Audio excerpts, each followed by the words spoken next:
Wrestling fans, promoters, wrestlers, and anyone who enjoys pro wrestling now have something new to be excited about. The Wrestling Fans International Association, the WFIA, is back.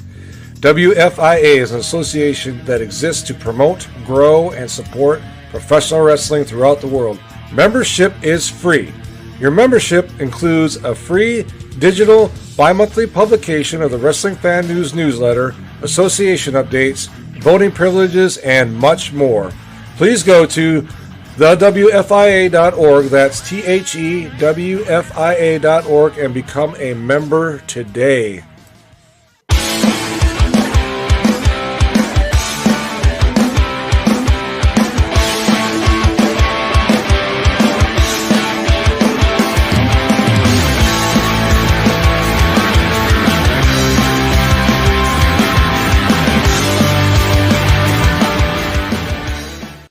Welcome, everybody, to PWZ on WON Sports. This is Rick Del Santo. Thank you, everybody, for joining me this week and returning to the show. The Guardian of Chaos, Big Daddy. What's going on?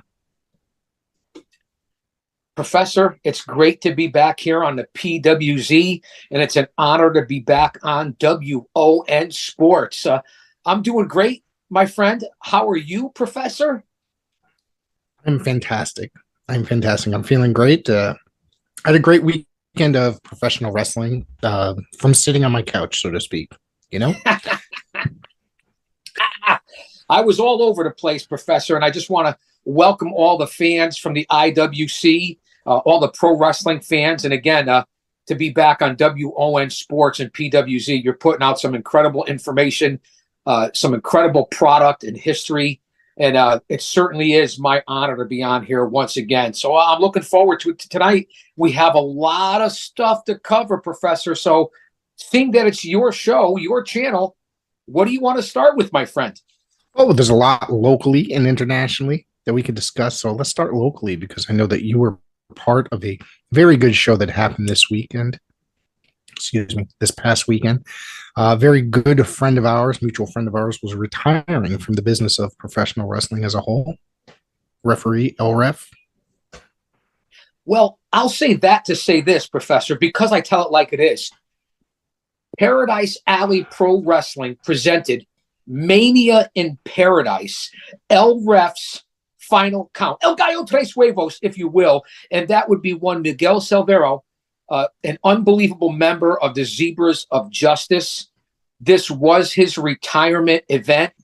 So to have LREF there and to be run by Paradise Alley Pro Wrestling here in the Constitution State, in the shadows of Titan Towers. Now, we know who owns Paradise Alley Pro Wrestling. It's the Paradise 4. WWF 84 to 92, and that would be owner Mario Mancini. Our head trainer, Four Horsemen, Power and Glory, Pretty Wonderful, Young Stallions, and that would be Pretty Paul Roma. And of course, second-generation grappler who was trained by his mother and father in his basement, who were professional wrestlers. And we talked about this last time, a couple of weeks back on WON Sports. Cousin to Roberto Soto, and that would be one Mr. Paul Perez. And you know who made a special appearance? The big man, 6'6", 350 pounds, Big Steve Tracy, a.k.a. Big Dave Paradise. And if you want one heck of a meal and maybe an adult beverage or family-friendly atmosphere, go down to the Rib House, because the Rib House, owned by Big Steve Tracy, they put out one heck of a menu. So all four of the legends were there, Professor, for LREF's final count. Excellent. He's a very good friend of the show. Actually, his retirement episode is airing this week, actually. So that's how backlogged we all were with footage and recordings. So that his episode is where he announced it. So I want everybody to look out for that. So that week. And I'm going to say this, Professor. Paradise Alley Pro Wrestling, Mania in Paradise at the Greater New Haven JCC, LREF's final count. It was broadcast live on YouTube. So if you go to Paradise Alley Pro Wrestling on YouTube, you can see the full card, and it was an outstanding show. The crowd was very hot, and certainly an honor to be a part of it, especially with LREF's final count. 6 big matches I sat there. My wife actually sat down and watched it, and she goes, "This was a good show." And my wife is not a fan of professional wrestling. I wouldn't say she's not a fan. She'll watch the nostalgic stuff with me, the 1980s. Jeff Jarrett's her favorite wrestler The good old from when she was a Slapnuts kid. himself. Yeah. So, so that's that, man. So, and she actually sat down there and she said, "We're sitting there watching." She goes, "That sounds like Big Daddy." I said, "It is."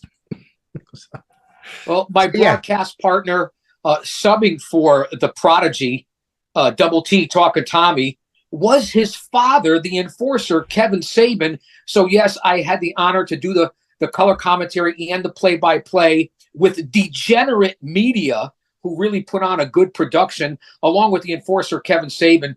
So, again, I'll say that to say this.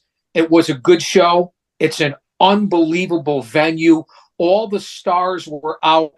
Some of the former, not I want to say former stars, but some of the talent roster was booked on other events. So we didn't have the full complement, but we started off hot, Professor, as you witnessed from your couch, with beautiful Brad Baylor, the 19-year-old veteran, with the vivacious Ray Ray, and of course that son of a bitch. And I apologize for cussing, but I'll give him his due because he's a credit to the throwback of professional wrestling managers back in the day, and that would be one Jared Silverclight, who was in the corner with Brad Baylor in this trilogy as they went up against the Crocodile King, Alan Compass. So we started off hot. 2 out of 3 falls for that, Professor. Tell me what you think as you viewed it live on YouTube. I got to tell you, Brad Baylor he's the future of professional wrestling. He has a bright future. That kid has got it all, from the look, the skill. And he just challenged Alan Compass. And Alan Compass, be honest with you, wasn't very good competition for Brad Baylor. Well, again, Professor, being there live, it was 2 out of 3 falls. Brad Baylor did take the matchup, and I couldn't agree with you more. Baylor has been scouted by the WWE, Gabe Sapolsky. He's a big star on the independent circuit right now. Let's not forget that he is Roma trained and Mancini brained. And at his age and his development already, you will, within a couple years, see Brad Baylor in the major leagues of professional wrestling. He's a good-looking kid. He's in phenomenal shape. He gets the ring psychology. I couldn't agree with you more. Not only did Brad Baylor take it to the Crocodile King, Alan Compass, it was a solid bout, but you can see where Brad Baylor's heading with his athleticism, his ring awareness, his presence, and then being trust fund approved by Jared. Yeah. I mean that solidifies his future even more. Is there anyone more annoying that sits ringside than Jared Silverclight? I could think of one. Listen, Jared is annoying, but I'll give him credit because, like I said, he reminds me of an old school Jimmy Hart. But I could think of somebody who is more annoying, and that's despicable human being called Zafar Al-Rahihi. But we'll get on to him later on in the program, Professor. Oh, we got a lot to say about that guy coming up here in a little bit. From there, we had the women's championship. Sammy Chaos defeated Skylar. I'm not familiar with Sammy Chaos. I don't know when the title changed. And Skylar is the former champion of this match. Skylar had the chance to regain the title and was unsuccessful. And Skylar is another one. I really think that she has a very good future in the world of professional wrestling. She's got to do a little more, I guess you could say, and work a little harder. But she's very good for the amount of time that she's been in the ring. Professor, that's an excellent breakdown. This also was a third match between these two ladies. Skylar, former member of the Battle Academy. And again, Skylar is Roma trained, Mancini brain down at PAPW. Sammy Chaos is a large lady. She reminds me of Nia Jax. She's got to be every bit of 6'1", well over 200 pounds, covered in tattoos. And again, the physical comparison between Skylar and Sammy Chaos was very stark. Now, I'm not very familiar with Sammy myself, but I do know that she's a large individual, and she tossed around Skylar Gray like Skylar was a mere child. Skylar unsuccessful in getting that title back. Sammy Chaos, I believe, won the title at the Armada Brewing Company bash at the brewery, if I'm not mistaken, according to my notes here. And she is a force to be reckoned with in Paradise Alley, perhaps the independent scene. You make a valid point about Skylar. She has a bright future. She's very young. So there's time for Skylar, who's already been a champion, to bounce back. Now, will she be able to go up against Sammy again and take the title back? I'm not so sure about that. Skylar might have to work her way back up to Sammy Chaos. Again, Sammy, and I'm not related. I am the guardian of chaos, but I am not related to Sammy Chaos.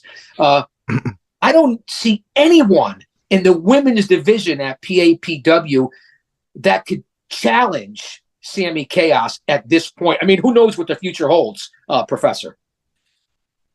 She scared the crap out of Matt DeCourt. You seen the pre-match interviews? I was present in the locker rooms, and Sammy Chaos was larger than Matt DeCourt, and his eyes almost jumped out of his head. Now, we know Matt DeCourt right now in the greater New England tri-state Northeast area is the voice of this area, along with the legendary Rich Palladino, who's now working for MLW. I love Rich. We go back, 25 or 30 years, Mr. Palladino. After Rich, Matt DeCourt is probably the best ring announcer in this whole area, and he has a bright future, Matt DeCourt. But she did scare the bejesus out of DeCourt, that's for sure. Oh, yeah.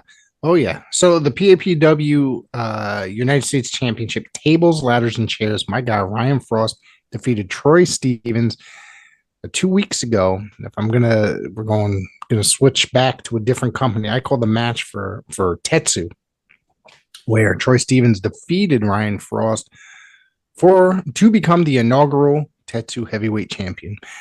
This week, Ryan Frost comes out and defeats Troy Stevens to become the new PAPW United States champion. These guys have battled up and down Connecticut. They've had good series. No matter what promotion they've been in, there's a good history between the two. I think that the TLC was to Frosty's advantage, if you will.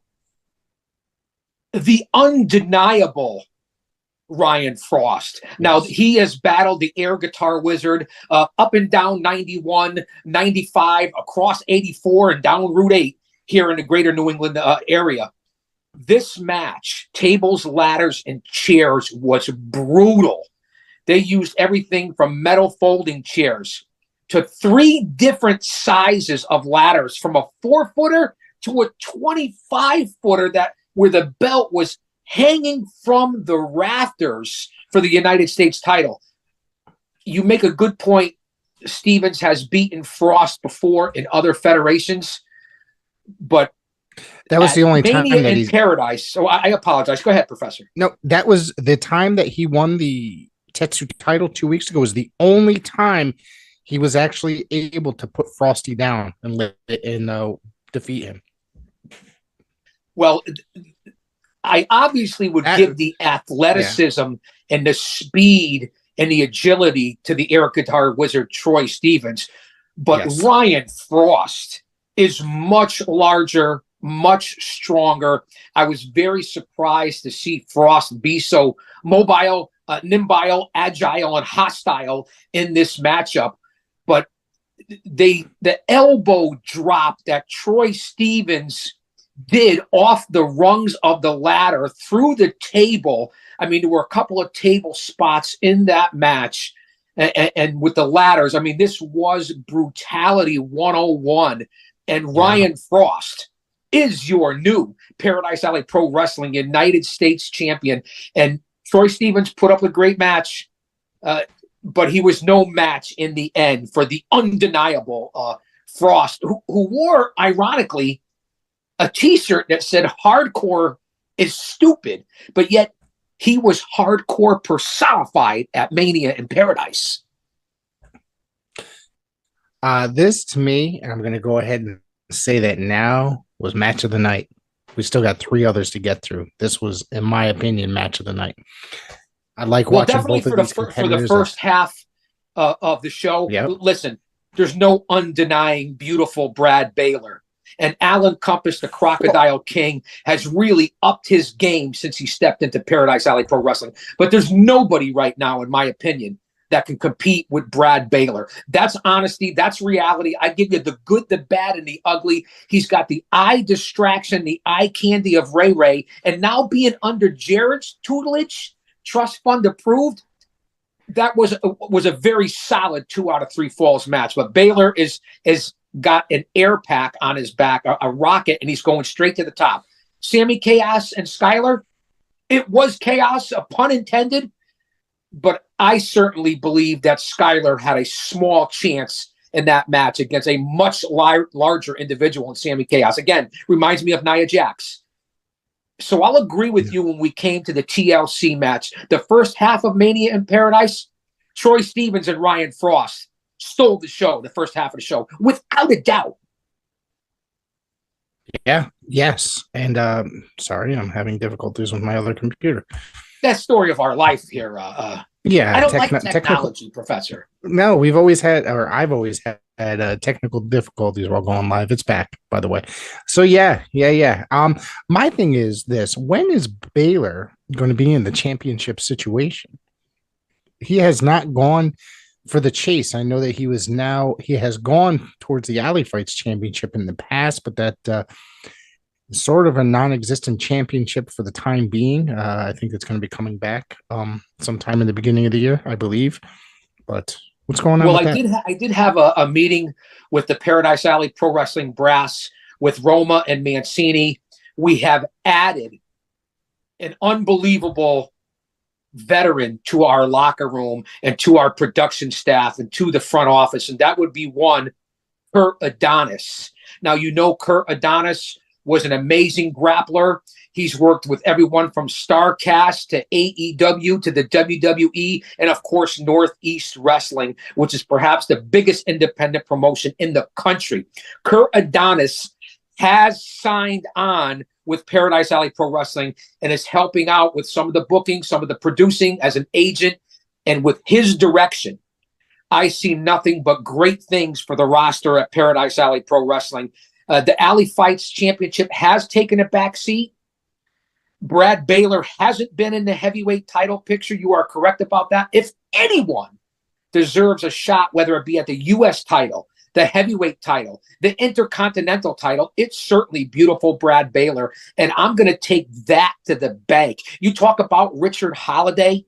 You talk about Matthias DiNapoli. You talk about Dustin Waller, Kylon King, RJ Rude, all the different stars that have been Roma trained and Mancini brained, especially Holiday. Brad Baylor in the future could perhaps be money in the bank. And that's not a copyright infringement there. That's me and my 3+ decades of telling it like it is, and the scouting and research that I've done as an agent and producer in this industry. And Kurt Adonis could be the one to get him there if he has Roma and Mancini's backing. Right. Yeah. Yeah. It's something that I want to see, that I'm looking forward to. And, you know, I just think that kid's one of the best in the business today. And, you know, he's on every week. He's on Wrestling Open on TV. So, you know, that's something. That's a valid point. Wrestling Open up at Beyond is on every Thursday night. Talk about a territorial system. Talk about bringing in stars. Beyond Wrestling and what they do up there at the Open every Thursday is perhaps one of the best territorial systems and programs in this country. People don't understand. Mm-hmm. They talk about AEW. They talk about WWE. We talk about, you know, TNA is going to be on Impact Wrestling. You talk about the NWA, MLW, New Japan, Ring of Honor, whatever it is you want to talk about. In New England, in the tri-state area, in the Northeast, we still have the territorial system because of so many different companies and promotions that run here. And I've said it before, whether it be Test of Strength, New World Wrestling Extreme, Blood, Sweat, and Tears, Blitzkrieg. I can go on in Northeast Wrestling. I can go on and on and on. This is the hottest hotbed in territories, run like it was in the 70s and 80s, in my opinion. And fans, if you're not watching and you're not paying attention to this area, you must have your head up your ass. I don't know what you're doing. That's just the facts of what's going on here in this area, Professor. And WON Sports, and you in particular at PWZ, are bringing it to the fans. It really is like the territories. And I couldn't be more humbled and proud and grateful to be a part of it. I've spoken many times, and I know you've heard me say this, that the Northeast has one of the greatest areas in professional wrestling, New England in particular. It's very hot right now. Connecticut is a hot area right now as well. Not just Connecticut, Professor, but it's a valid point. Not just Connecticut. Connecticut, Rhode Island, Maine, Massachusetts, New York City. There is no area, I could even throw in Pennsylvania. There's no pro wrestling like what's going on in this part of the country. You talk about the South, the Deep South, the West Coast, the Midwest. There's promotions everywhere. Mm-hmm. But can they compete and run the promotions and the shows and sustain it the way this area does? Because you know better than anyone, being a part of the media, there's got to be at least a half dozen, maybe more shows a month from different organizations run in this area alone. And if you want to count the whole New England Northeast area, there could be as many as a dozen shows or more a month amongst different promotions, and they're all being supported by the IWC. Yeah. I mean, does it get absolutely any better than that? It's definitely something that the fans should keep an eye on. I mean, streaming, you look on the streaming services, whether it be YouTube, IWTV, there's something constantly going on. And a lot of it is coming out of the Northeast. Pay attention to that. That's very true. What do we have next for Mania in Paradise? LREF's Final Count. I believe we have the coming up next that we did not cover yet was the Paradise Alley Pro Wrestling Tag Team titles that were on the line. Aladdin, the Prince of Sands, who's in phenomenal shape, perhaps the best shape of his life. And he's Aladdin lost a lot of weight. He really looks good. He's been in the last year. He's dropped a lot of weight and gotten in a way better shape. So he does look great. Yeah. Aladdin and his partner Aladdin Ding, along with their manager Zafar Al Rahihi. And speaking of guys that are in great shape and has put on some size, that Benedict Arnold, no gimmicks Gibbs. I think he was tipping a couple of cows or running around with a wheelbarrow. He was also at ringside for this matchup when they went against the young upstart team of the Surfer King, Sean Silver, and Jermaine Airmain Marbury, along with Benny the Basketball. This was an incredible matchup, I think. Jermaine is another one. Now, we've talked about Baylor being a future, having a great future in the business. Skyler, all these people. Jermaine Marbury is another one. No matter where he goes, he shows up. That crowd loves him. That just proves he made his Wrestling Open debut. I believe it was 2 weeks ago. It was one of those things. You are correct, Professor. He showed up. And I'm going to speak to this, and I apologize. I'm going to speak to this because this is the most important thing that I could tell you, workers, talent, superstars, fans, anybody that's trying to get into business at any different aspect. Show up to other promotions. Show up to other shows, and always bring your gear. Always bring something as a backup plan, whether you're booked or not booked, because you know how Jermaine Marbury made his debut at Beyond on Wrestling Open? He just showed up with a couple of his friends. They were a grappler short, and lo and behold, who's got their gear, who's qualified, who's been trained, and Marbury is Roma trained, Mancini brained, and that's how he got his opportunity. And the fans went bananas for Jermaine Marbury. So fans, listen to what I'm talking about in my 3 decades of experience. Network, show up at other shows, bring your gear. That's how you get a break and a chance in this business. And that's what Marbury did, because he is balling right now. I remember speaking to him afterwards. He said he got invited back right away because the crowd went nuts for him. They said, "Bring this guy back," and he's invited. So I'm glad for him. I'm happy for him. Now he's working TV. Now, mind you, he's only been working in front of crowds for less than a year, maybe a year, right? Yeah. Something like that. I remember when he would sit there and at the dojo collecting jackets from the guys, basically ringside. Now this kid, and he was always very polite. Now look at this kid making waves out there in the ring, and the crowd's loving him. And now he's already in beyond already within a matter of less than a year's time working out there. And not only that, Marbury's in incredible shape, got incredible stamina. He's probably 6'1", about 6'5" with the afro. And I'm going to say that to say this. This is what happens. I want you to look at this. And I'm not trying to just put over my home company, but we're talking about where Flash Waller came from, Kylon King, RJ Rude, Zane Bernardo, especially the #1 rarefied air Richard Holiday and what he's already accomplished. I said it a couple of weeks ago in MLW, IWA, and for what his future is, working for GCW now, reuniting with Hammerstone, now throwing Brad Baylor, Jermaine Marbury, Hunter Tarka. The list goes on and on. These are, no gimmicks Gibbs. These are guys and kids that are in their late teens and early 20s and already making an impact in this independent industry, this pro wrestling industry, the backbone of the business. And why?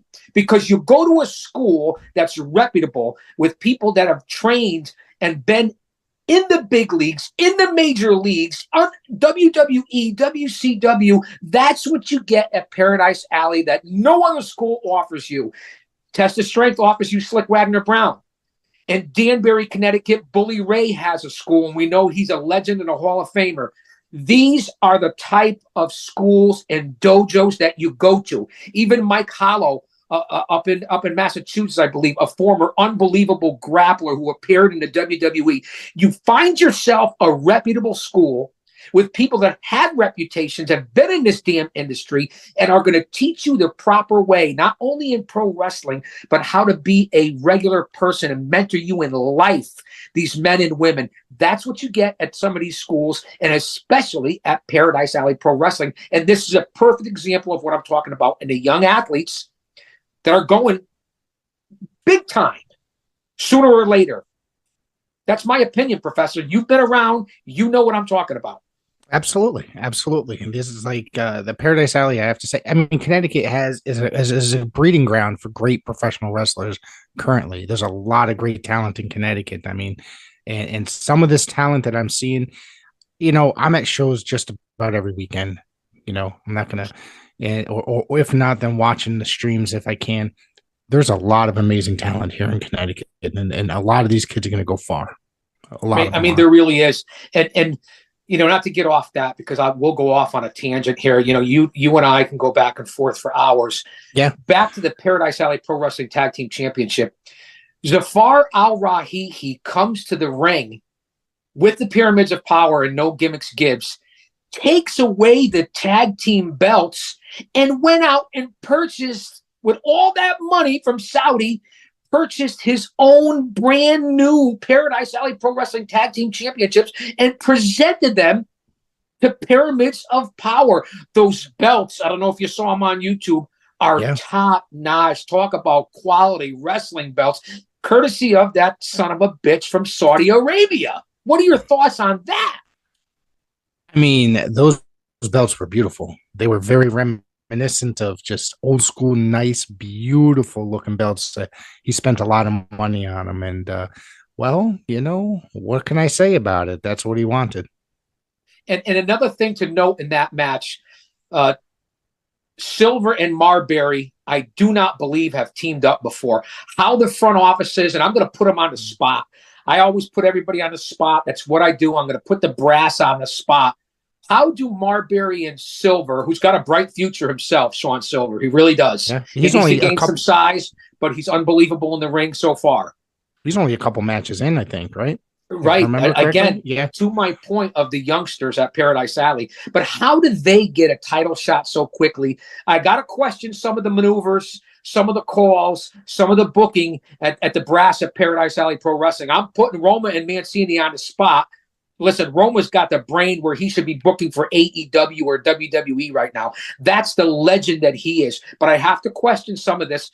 And the good thing about this match, besides Rahihi coming up with new belts, I guess that's a positive for PAPW with that blood money, the return of America's hero, the former United States heavyweight champion at Paradise Alley, and that would be one Sergeant Murray, who showed up out of nowhere to manage Silver and Marbury to kind of even the odds. And do any of these people have manager's license to be ringside? I'm sure Jared Silverclight does, because he is a professional. He's an annoying bastard, but he is a professional.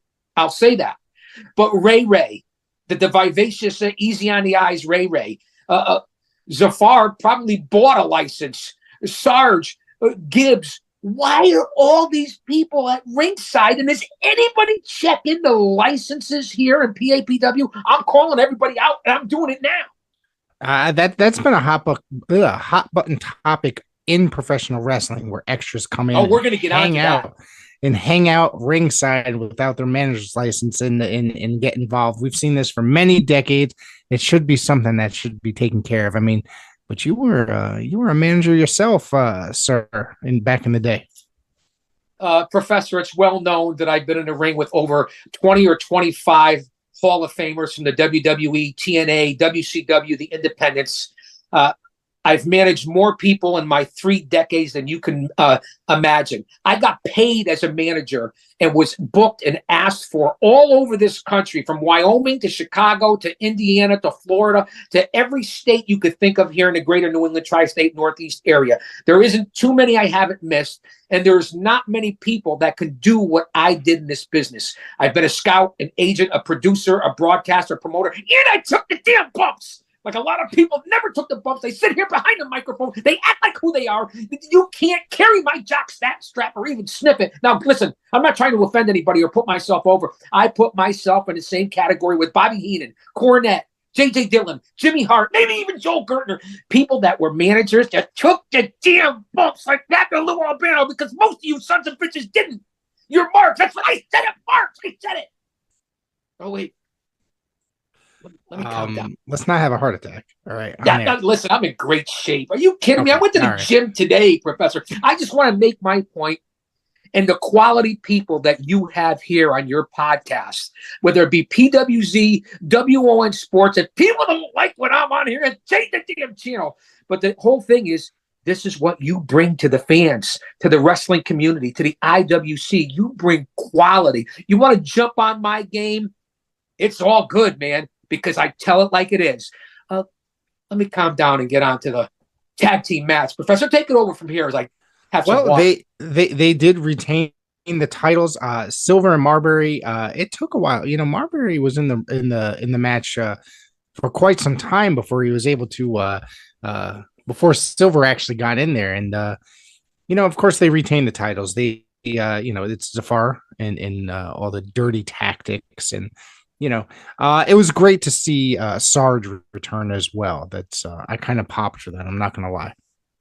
Well, let me say this about the Pyramids of Power. They're brothers. They've been together for a long time. They were a part of collusion as well with Zafar. Allah Ding Ding and Aladdin, say what you want about them. They tag team wrestling. They cut off the ring. They pick out a body part. They make quick tags. They take high-risk maneuvers. Allah Ding Ding reminds me of a shorter version of Abdullah the Butcher. And the Prince of Sands is certainly in incredible shape. And these two, to look at them, you may underestimate them, but they've been tag team champions wherever they've gone. And they've been a thorn in the side of Paradise Alley Pro Wrestling. But who knows each other better than a pair of brothers? And the way they conduct themselves as a tag team, I'll give them credit. And as you said, they retain the titles in Paradise. And I'm not surprised. I don't really see anyone on the horizon. Like I talked about Sammy Chaos, I don't see anyone in the women's division on the horizon except maybe Skylar, maybe Daje Simone. I mean, I'm not sure who. I don't see any tag team right now that can approach the pyramids of power at current date. Look at the tag team division in Paradise Alley right now. It's not like a stacked roster like it was at one point. At one point, hey, listen. And don't get me wrong, I love Paradise Alley, but the tag division is struggling a little bit right now.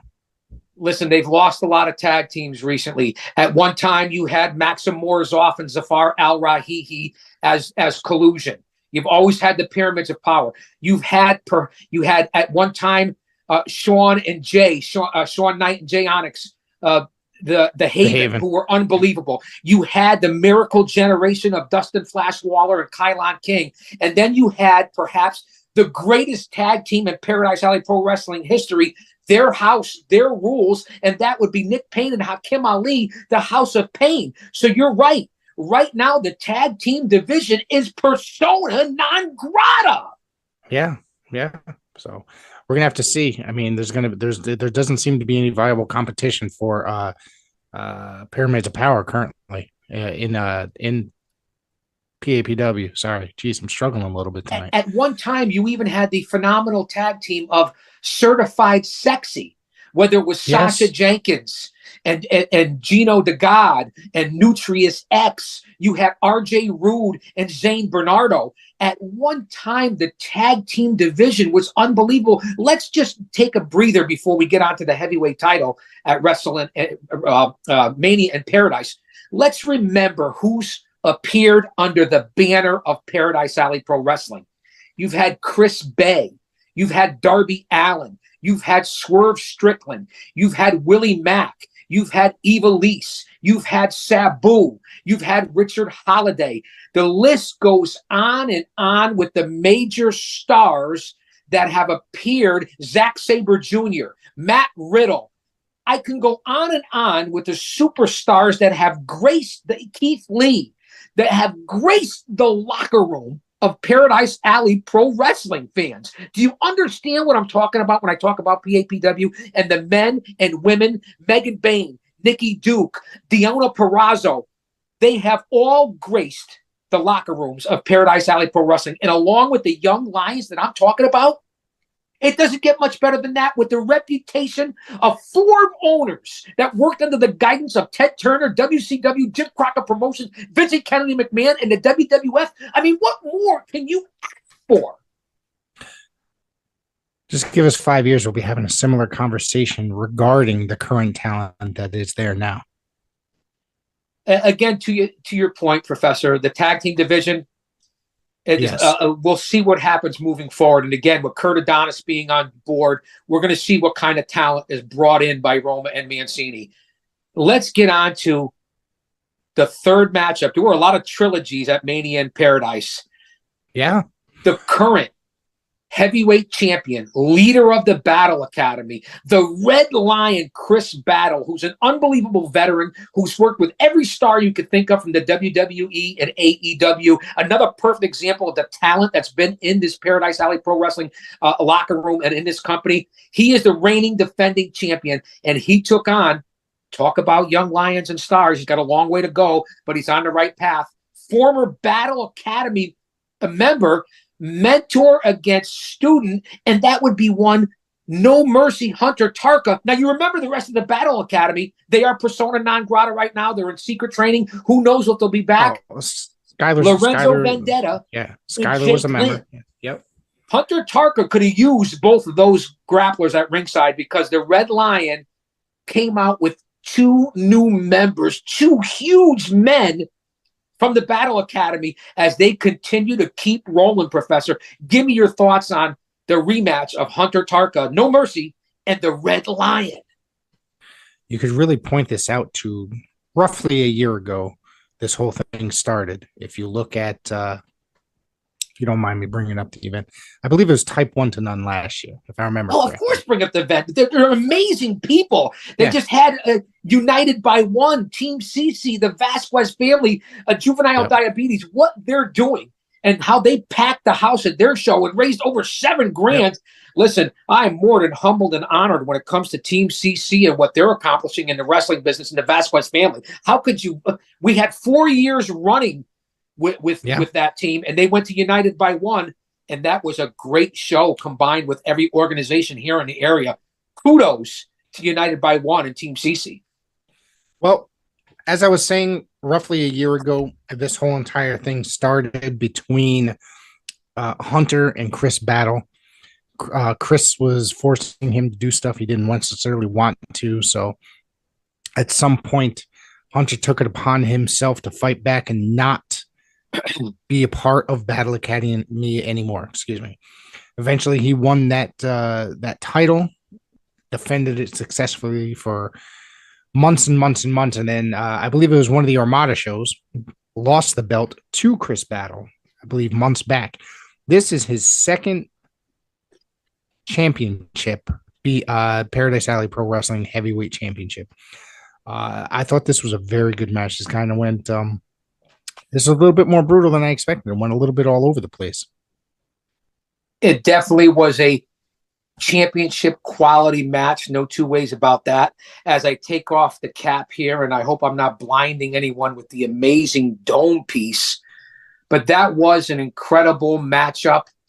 The Red Lion, victorious, retains the belt. Hunter Tarker was a worthy champion.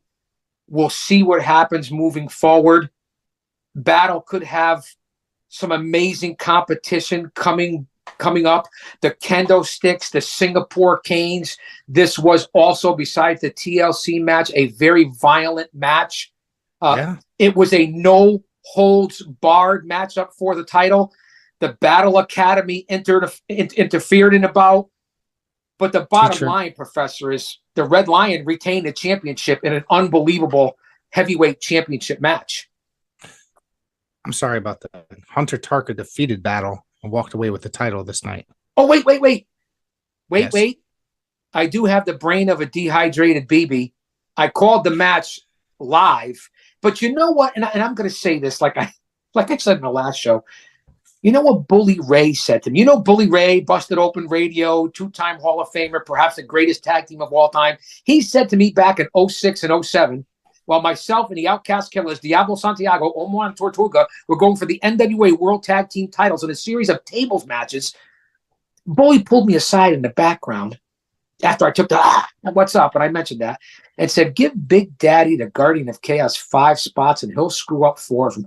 I consider that to be a compliment coming from Bully Ray. So, yes, as I refer back to my notes here, Hunter Tarker did regain the heavyweight title over Chris Battle. So, my bad on that one, fans. And that's why you tune, Professor, that's why you're the professor. And I have it right here circled on my notes. I called the match live.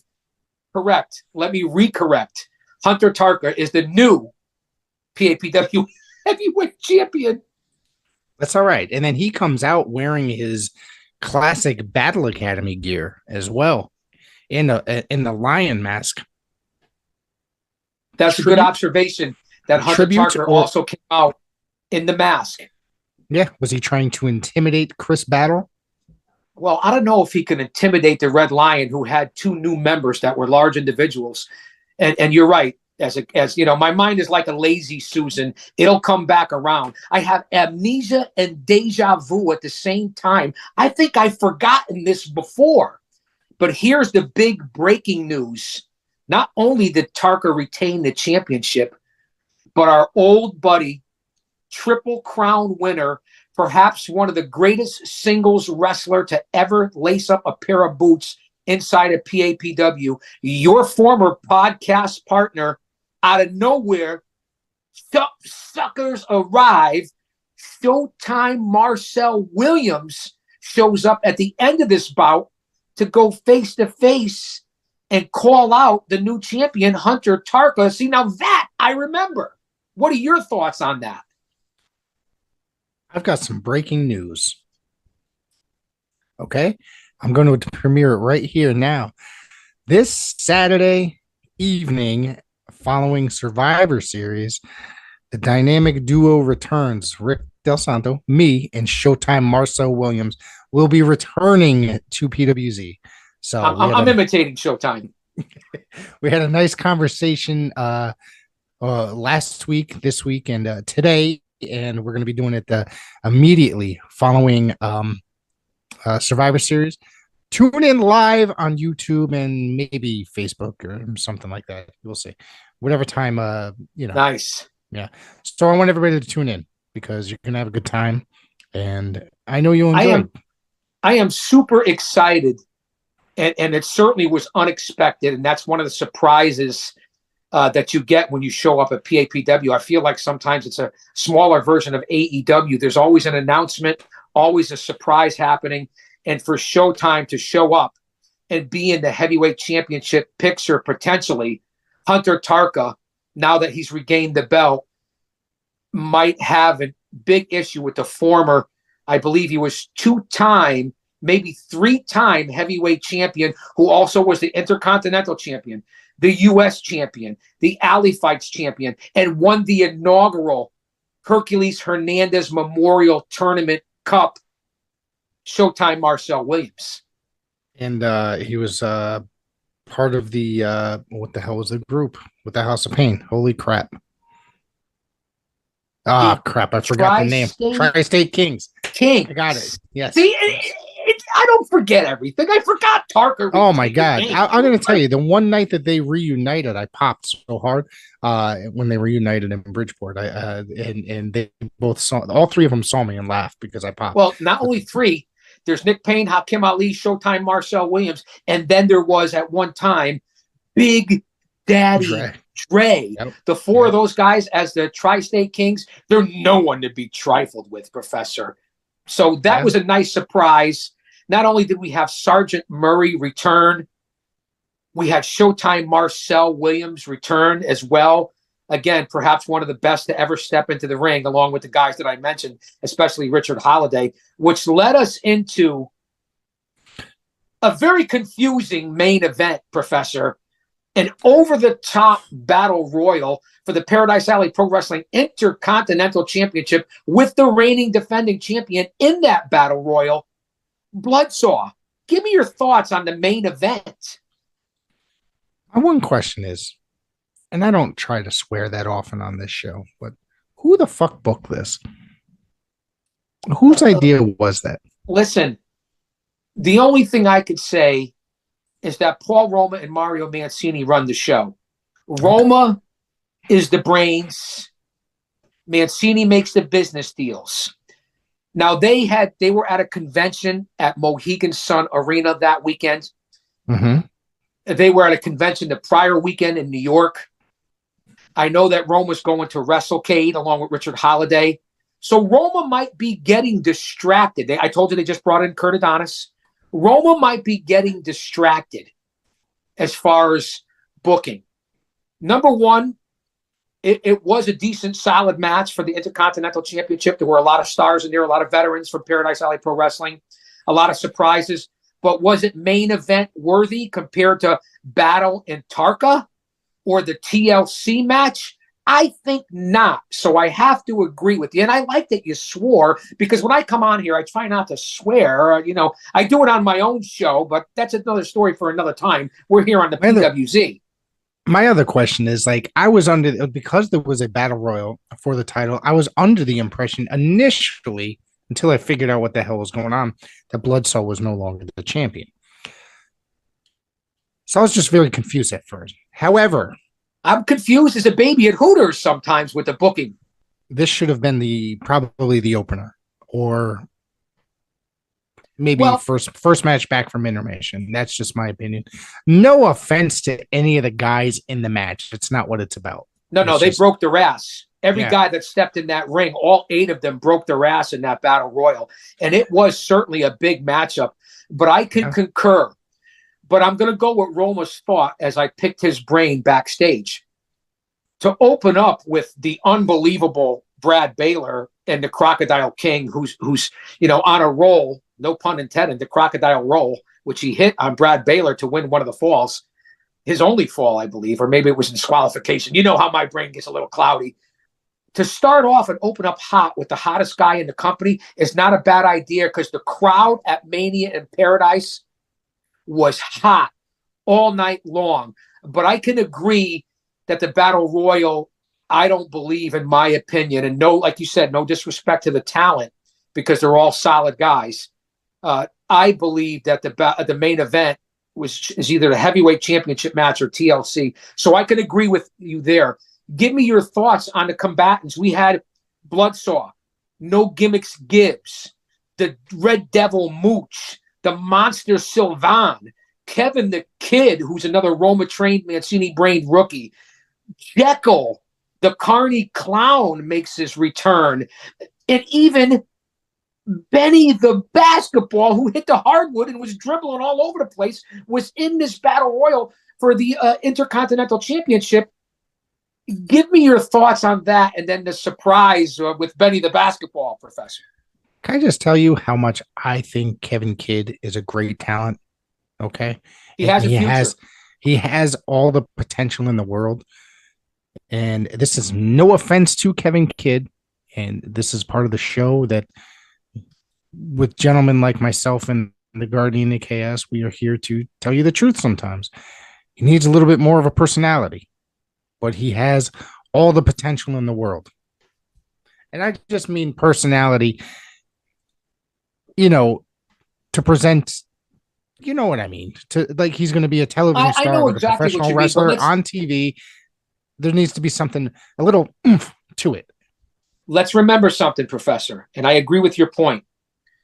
This is what PAPW does. I already told you all the unbelievable superstars and talent that have come through the locker rooms and graced the ring at Paradise Alley Pro Wrestling.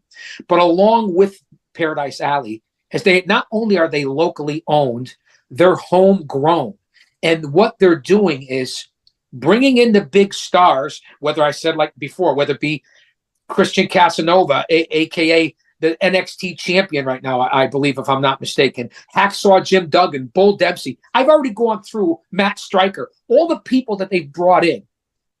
But one thing that Paradise Alley is doing, and we talked about it earlier, is making young men and women into future stars. They're still wet behind the ears. They're greener than grass on St. Patrick's Day in Dublin, Ohio. Okay, or Dublin, Ireland. There's a Dublin, Ohio too. But that's what they do. You get them out there, whether it be on local access, Facebook Live, YouTube Live. We've been on Fight TV many times. You get them in crowds, whether it's 50 people, 5 people, or 500 people at Paradise Alley Pro Wrestling. You give them the repetitions. You give them the chance to get experience. So I can agree with that on Kevin the Kid, but they're all still learning. And this is how you learn. How do you get to Carnegie Hall, fans? Anyone? Bueller? Anyone? How do you get to Carnegie Hall? Practice. Yes. And that's what they're doing at PAPW. Yeah. Okay. That's my thoughts. Let's get back to the main event, Professor. Tell me what you thought. Well, Bloodsaw retained his belt. It was revealed that underneath the basketball was Jermaine Marbury, which for some reason watching this, I had a sneaky suspicion. But how can that be?